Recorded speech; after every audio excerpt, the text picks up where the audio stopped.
Hi, Phyllis here from southernfrugal.com. Today for lunch we're going to have the spaghetti leftovers that were frozen, so I'm going to defrost those in the microwave. Some of the French bread that was frozen, and with the French bread we're going to have some pesto. Now, we grow pesto in the garden, a lot of it, and it's done really well this year because of all the rain. Now, I just wanted to share with you, I made some notes so I could remember all the things. Pesto, or basil really, is very beneficial. It's not as beneficial as a gnat in here. Not as beneficial as something like the sweet potatoes, but it does have some benefits, and they've got really ongoing studies on it right now. They've tested it on rats, of course, or mice. But anyway, it contains a lot of antifungal, antiviral, and antioxidant properties. And as you might think, in a lot of the herbs and all that we have, this is their way of protecting themselves. And so if we eat this kind of stuff raw, we get the benefit from it also. Now, when you cook it, you're going to destroy some of those things. So in basil, in order to freeze it, you pretty much have to blanch it for just about 20 seconds and put it right down in cold water. Then you can freeze it and it'll retain its color and taste, really. But when you do that, you're going to destroy some of the essential oils in it. Drying it also destroys some of those oils, so the best way to eat it obviously is fresh. So anyway, so today I'm going to make some pesto. Now, I make it my own way. It's somewhat Italian, somewhat Mediterranean. I don't know. I just fix it the way I like it. So the first thing that I'm going to use is 4 cups of basil. Now, this is from our garden. You want it kind of packed down in there, a lot of basil. 1/3 of a cup of grated Parmesan cheese, 1/2 a cup of just walnuts, regular walnuts, teaspoon of sea salt, and this is about 5 cloves of chopped garlic, and the juice from 1/2 a lemon, and that'll help keep it green. Alright, so the first thing we're going to do is put all this basil right down in the food processor. And I have washed this thoroughly and, you know, picked off the top leaves on a lot of it. Let's see, it oxidizes pretty quickly once you pick it. So I try to pick it and wash it real quick and then, you know, go ahead and do what I'm going to do with it. Alright, so we've got our basil in the food processor. I'm going to dump in the garlic. And that's fresh garlic. There's definitely a little gnat in here. He keeps trying to light on my face.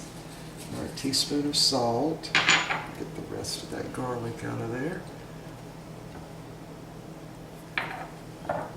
1/2 a cup of just regular English walnuts. 1/3 of a cup of Parmesan cheese. That's grated Parmesan.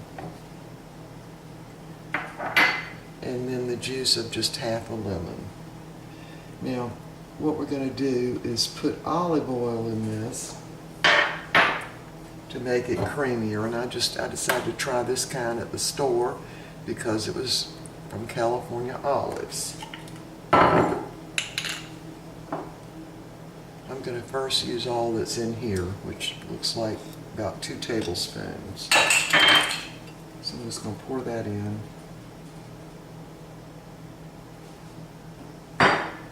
Pour a little bit of this in. And if I need more, I'll pour it in later, but I have to go ahead and start processing it to see how much I'll need. Alright, bear with me.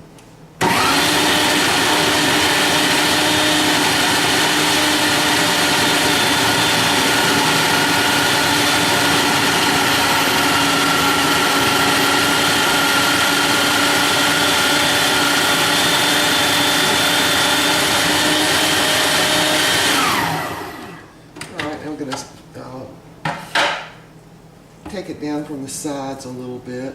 It needs just a little more olive oil, not much. So total on the olive oil, let me just guess and say a third of a cup maybe.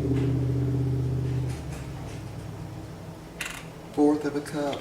Just pour it in until when you mix it up it forms a good spreading consistency.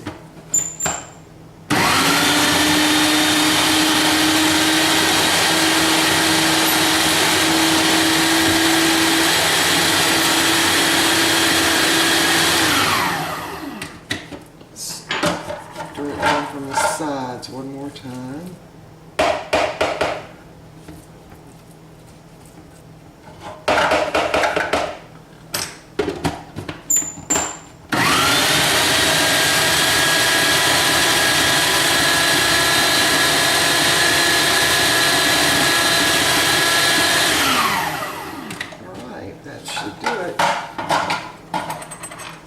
Taste of it, see if it needs anything.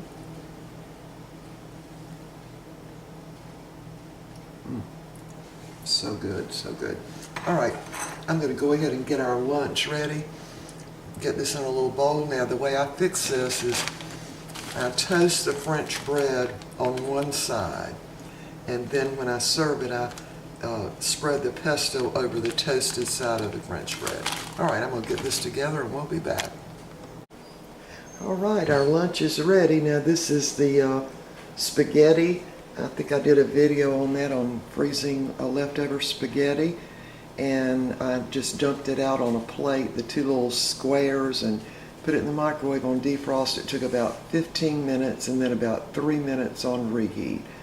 All right, so there's the leftover spaghetti, some little sweet peas, and there's the pesto on French toast. Excuse me, French bread. I always say French toast. It's French bread. Now when you're storing the pesto, it'll keep for about 3 days. You want to put saran wrap on it and mash the air out like that, and you keep it in the refrigerator. All right, here's another look. That's my plate, and that's my husband's plate. His favorite is spaghetti, so he gets a lot of it. And of course our iced tea. All right, we will see you next time. I hope you'll try this pesto if you've got basil growing in your garden. Of course, you wouldn't want to have to buy it because then it'd be way too expensive to make. But anyway, there it is. We serve it on French bread that's been toasted on the top side and the bottom side. Let's see if I can turn that over. It's not toasted, but it's hot, okay? All right, see you next time.